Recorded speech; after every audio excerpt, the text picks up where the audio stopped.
As imperfeições da alma nascem no âmago dos pensamentos. A alma sente e transmite tudo ao corpo físico.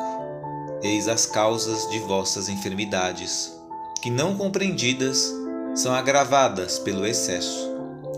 Procuras a cura, mas recusa o remédio divino para sua alma, que é a caridade, através da pureza dos pensamentos e da verdadeira intenção de fazer o bem. Não se esqueçam, a dor existe, faz parte da escola terrena, mas o sofrimento sempre será opcional. Daremos início à nossa abençoada leitura em face à obra O Guerreiro Leproso, livro psicografado pela querida irmã e médium Vólia Loureiro, através do Espírito Galindo.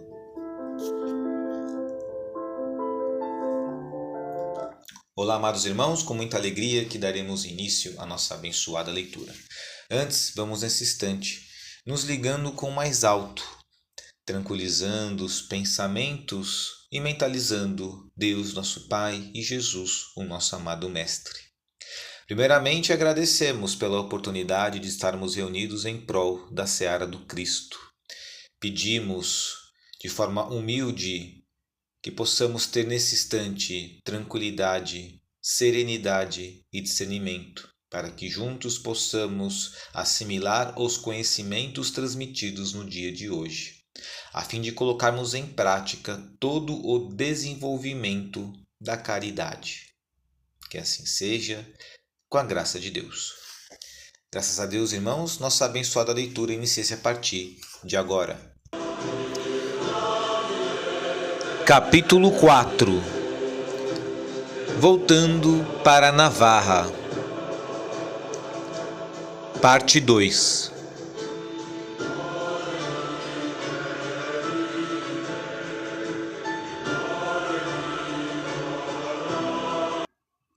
Aventuras em Constantinopla. A cidade de Constantinopla me assustou. Um verdadeiro formigueiro humano. Era o principal centro mercantil, financeiro e cultural do mundo.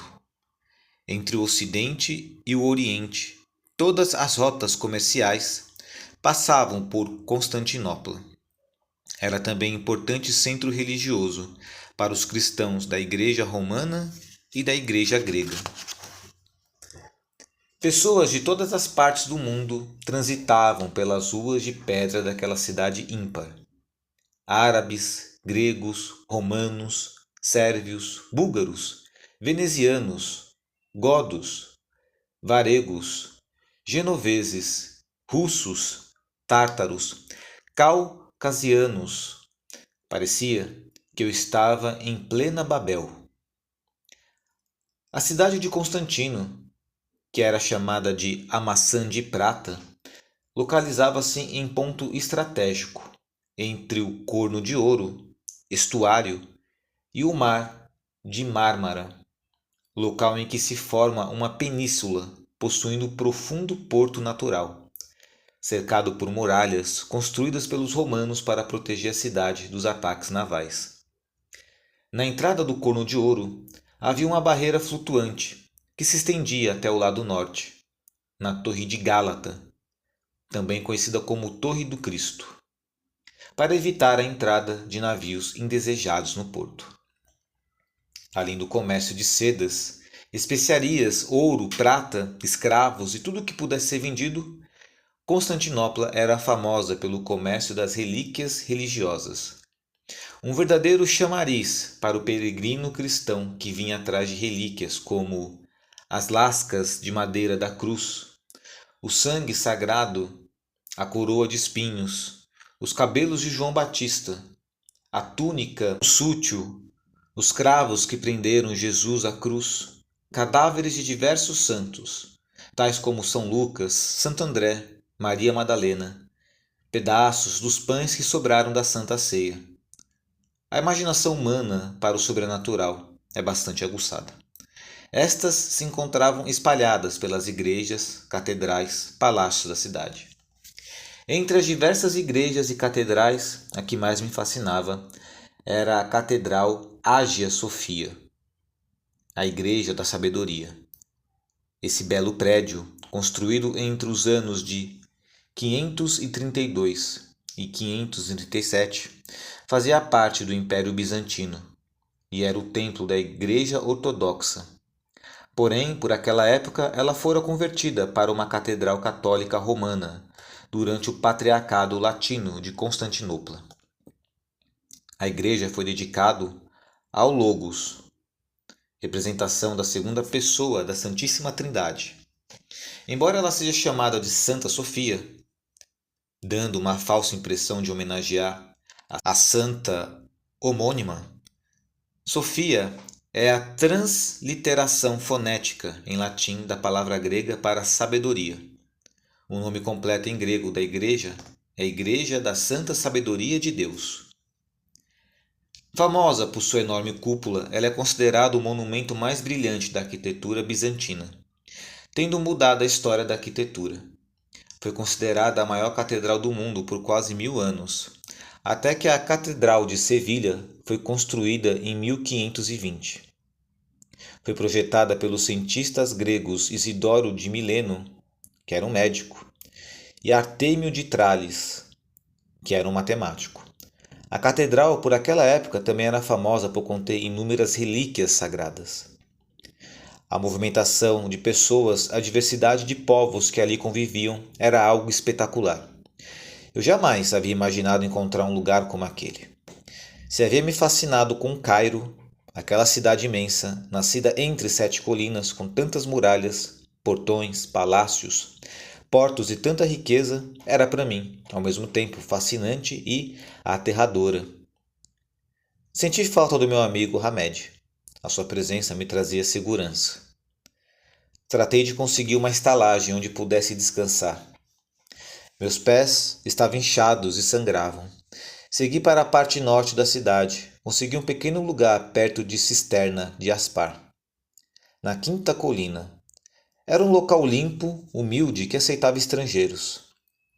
O dono da estalagem era um russo baixo e atarracado, de cabeça muito grande. Seu nome era Dmitri. Era casado com uma mulher de origem asiática. Talvez ele a houvesse comprado de alguma tribo bárbara. Era muito pequena, de pele amarelada e olhos negros e rasgados, característicos de sua raça. Ela cuidava da limpeza do lugar, mantendo a pequena casa sempre bem asseada. E o marido, de olhos de um azul frio, cuidava de manter a ordem, não permitindo que nenhum dos hóspedes entrasse acompanhado de mulher ou embriagado. Apesar da pequena estatura, Dmitri era conhecido pela sua valentia e frieza. Era capaz de matar um homem em poucos minutos com uma técnica de luta em que, rapidamente, dominava o opositor e destroncava-lhe o pescoço. Destinaram-me um pequeno aposento nos fundos da casa. Tínhamos direito à refeição e também podíamos usar a casa de banhos, tendo a obrigação de deixá-la limpa após o uso. Com o dinheiro que eu havia arrecadado no trabalho com a caravana, poderia passar semanas naquela estalagem até encontrar uma nova caravana para voltar à Espanha. Andar sozinho por aquela época era extremamente perigoso. Após me acomodar no pequeno quarto, um cansaço imenso me fez cair em sono pesado. Sonhos estranhos de um local iluminado por imensas tochas humanas voltaram a me apavorar. Que pesadelos seriam aqueles?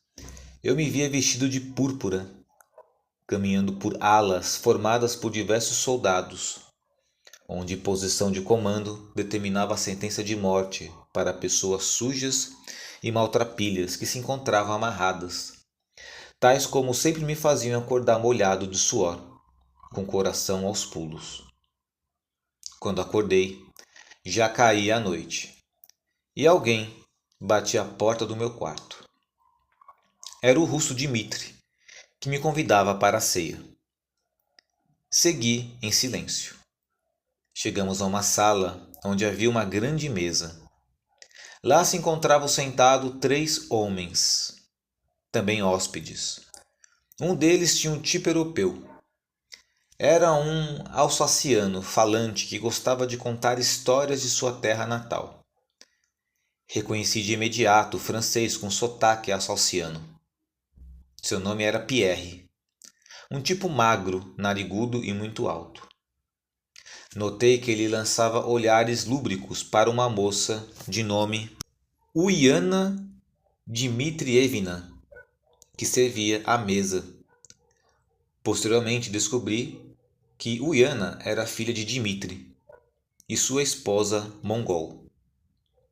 Uliana era uma mulher atraente, de olhos rasgados como a mãe, mas de pele clara e cabelos avermelhados. Era pequena, mas forte. Mostrava ter herdado a ossatura do pai eslavo. Possuía quadris largos e era bela fisicamente, o que atraía a atenção dos homens. Percebi que ela e o francês trocavam olhares significativos. Preferi, porém, manter meu interesse em outras coisas. Não queria me meter em confusão naquele momento. Não vou negar que aquela situação me acendeu um desejo que andava amortecido ultimamente. Afinal, eu era apenas um jovem de 20 anos. O corpo me cobrava certos desejos. E eu ainda não havia estado com nenhuma mulher. Depois de uma frugal refeição, recolhi-me ao meu pequeno aposento. Precisava descansar bastante e trocar as ataduras que cobriam meus pés. Naqueles últimos dias, a doença voltara a dar sinais. Por vezes as feridas sangravam. Lembrando-me da bela Uliana, constatei com certa tristeza que a mim não seria dado o direito de amar, de constituir família. A solidão seria minha companheira pelo resto dos meus dias, e esses seriam amargosos. Eu estava apodrecendo em vida. Logo teria que me recolher a um leprosário, mas não sem antes me despedir da minha família. Precisava pela última vez abraçá-los, ver os lindos olhos da minha mãe, ouvir a risada sonora da minha irmãzinha Clara, receber a bênção de meu pai e despedir-me do meu mano. Chorando, rogava a Jesus que me fossem possíveis esses momentos. Adormeci em meio de lágrimas, e um sono profundo me dominou, e o sentimento de tristeza foi aliviado momentaneamente. Acordei bem disposto no dia seguinte. O sol ainda não se levantara, quando eu pulei do catre em que dormia. Lavei o rosto com água gelada da bacia de cobre, que era destinado à higiene pessoal do hóspede. Cobri as chagas dos pés com a pomada que me fora dada por Hamed, envolvendo-o depois em limpas bandagens de linho. Calcei os sapatos de couro de camelo e saí do quarto. Quando saía do quarto, observei que o francês Pierre, à porta de determinado aposento, despedia-se de alguém. Estava seminu. Quando me viu, tomou um susto e fez sinal de que me mantivesse calado. A curiosidade me levou a olhar para o interior daquele quarto que se encontrava com a porta semiaberta. E, sem surpresas, vi a silhueta da jovem Uliana, que soprava um beijo para o francês aventureiro. Ela despedia sem pudor, sorria para o amante e também sorriu para mim. Vexado com a situação, desviei o olhar e busquei cruzar aquele corredor o mais rápido que pude. Ganhei a rua ainda com a imagem dos dois amantes a me perturbar na memória. Fiquei imaginando o que aconteceria se o estalajadeiro Dmitri flagrasse aqueles dois. Um estranho sentimento de culpa e de vergonha se apossou de mim. Procurei afastar aquele pensamento e segui para o mercado principal, onde esperava encontrar alguma caravana que seguisse para a Espanha ou para a França.